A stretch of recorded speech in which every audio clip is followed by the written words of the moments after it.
Good afternoon. I'm Alexander Gordin. I work at the National Library of Israel, and in our team I studied the Hebrew Incunabula in Jerusalem. The National Library of Israel is a rather young institution. It was established in Jerusalem at the end of the 19th century. Since 1892, it accumulated both new and ancient books published in the various parts of the Jewish world. Over the years, its collection of the Hebrew Incunabula became one of the most important in the world. To date, the vast majority of the Hebrew books printed in the 15th century are represented by at least one copy in Jerusalem. Some of them are unique or extremely rare editions. Among the main contributors, we can mention the German Jewish businessman and publisher Zalman Shulkin, who donated his numerous Incunabula in the 1930s. The latest acquisition of the library is the main part of the Valmadonna collection purchased just a year ago. It was the largest private assortment of Hebrew manuscripts and prints, among them some important Incunabula. The very history of the Jerusalem collection, with its multiple sources, can explain the richness and variegation of its record of ownership. Some of its books, printed in Italy, remained here for centuries, and only a few decades ago made their way to Jerusalem. Among them, we can see volumes mostly of biblical texts, once kept in collections of Christian Hebraists. Others were kept in Jewish institutions or passed to private hands. Sometimes we can find a rather long chain of notes of ownership. In rare cases, there are more detailed inscriptions that contain not only the owner's name, but also the date, the name of the seller, the price, or some specific circumstances. Volumes that stayed in Italy usually have a signature of a censor, which also helps us to trace the book history. Here is an example. In detailed notes or deeds of sale, the names of the seller and buyer can be given with patronyms, with indication of their native city and the place of their actual dwelling on that time. Rather rich information can be found here on the book prices and on cultural and economic connections as well. On the other hand, numerous Hebrew Incunabula made a long journey through the Mediterranean region till they came to Jerusalem. During the 5 centuries of their history, some of them circulated in Germany and Eastern Europe, some went as far as Persia or Yemen. An interesting example is a copy of the First Prophets, printed in 3 volumes in 1494 in Leiria, Portugal. Here it is. On its first page, initially blank, there is a note of ownership of Moses, son of Moses Alashkar, a prominent rabbi and judge who was expelled among other Spanish Jews in 1492, moved to North Africa, from there to the Ottoman lands, and then to Egypt. This is perhaps the major historical find in the Annali collection. These 3 volumes belong to such a known historical figure, and perhaps were in his baggage in his long way from the Atlantic shores to the Levant.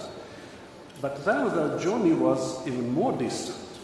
2 centuries later, they were bought in Yemen. The deed of sale from 1755 is written in Yemeni script and contains names of well-known Yemeni Jewish families. Although partially erased, as we find in many notes of ownership, it provides such data as the names of the 2 sides, and the witnesses, and the price, 4 1/4 of Ottoman silver kurush, for these 3 volumes, together with a certain copy of a Mishnah.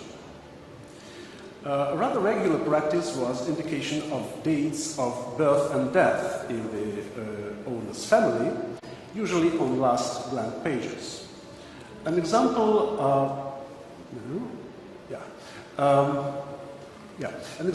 from Sefer Karim copy, popular theological work, gives the date of birth of a newborn son in the Mehatov family.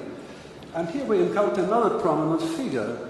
The circumcision of the baby was made by Rabbi Mordecai Dato, known from many other sources, mostly for his Kabbalistic and poetical works. This sort of handwritten notes is well attested in later times as well, in most cases providing names otherwise unknown, but the dates are valuable anyway, and sometimes the very language is of interest. Thus is in Soncino edition of the First Prophets, we see a mid-18th century note written in a peculiar style. Its Italian has so many Hebrew insertions that it could be called a Hebrew language. Some private stories found on Incunabula blank leaves, even if they have no direct connection to the book itself, are of historical interest and sometimes can be really touching. An example from the same copy of the First Prophets is full of praise to the Creator who returned the writer's daughter named Smiralta from a captivity where she was under pressure to convert to Christianity. As for the book history proper, we can mention such a practice as writing of book lists. In some Incunabula, the last folio gives a record of the owner's possessions. An example presented here has a list of 17 items which provide a picture of a private book collection. Some of them have more details. A 2-volume prayer book is specifically mentioned as printed in Venice, probably as a mark of its quality. Early printing were also used as a convenient base of comparison of versions for writing glosses, commentaries, and translations. In 1536, a certain Samuel Lerma provided a vast set of glosses on the margins of the Naples edition of the Mishnah. We know the exact date from this colophon. The modern philological analysis of this classical rabbinic text is most indebted to the work of this annotator. It's rather common knowledge that the spread of printing was among the main factors in the building of the modern Jewish civilization itself, making strong connections between different communities. The early modern history left remarkable footprints on the books that came down to us from half a millennium.